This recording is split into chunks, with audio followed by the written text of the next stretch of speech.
I was right behind him when he had the deal in 1 and 2, and that was, I mean, he had to catch it 3 times before he saved it. I mean, and you get 3,400 pounds moving like that.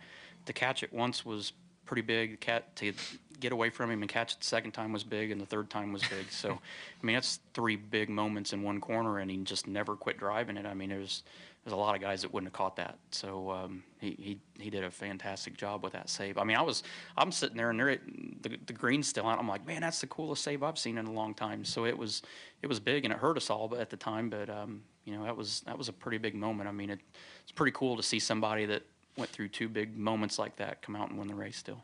We had more control as drivers today, and I mean, look at the history of this race. They always crash cars here. I mean, go to Talladega, they crash cars there. I mean, it's a yard sale every time we go to a restrictor plate track. But you know, I don't know what you guys want. I mean, everybody complained about 2-car stuff, and now we got this today, and it's better, and we're telling you it's better, and you guys are like, well, is it really going to be that bad next week? You're kidding, right? Do you remember what we did here like 6 months ago?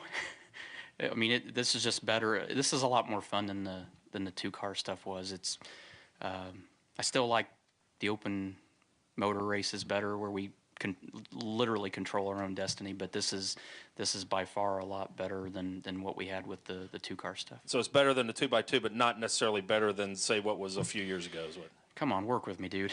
I'm just happier. It was definitely a lot more fun, and you felt a lot more eager to be engaged in the race this way than in the 2-car deal. So I actually had fun racing at Daytona again, which I haven't had for a while. So I kind of like us having the decision of whether we want to put ourselves in that position or not. So I think everybody will kind of look at that and determine at what stage of the race that's going to be an important decision for them to make.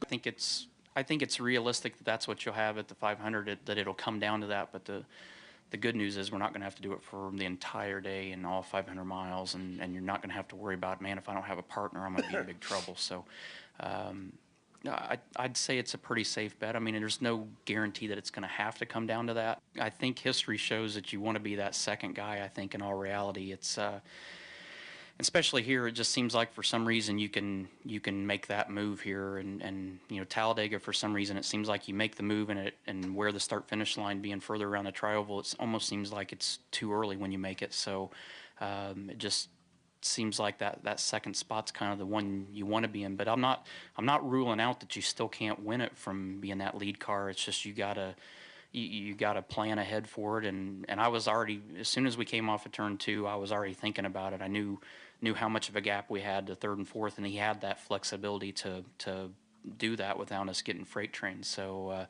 you knew it was coming. It was just a matter of what to do to guard against it. It's back to a chess match versus just sitting there and who can hang on and not get blocked when they're pushing the 2-car deal through there again. So it's definitely a lot better deal.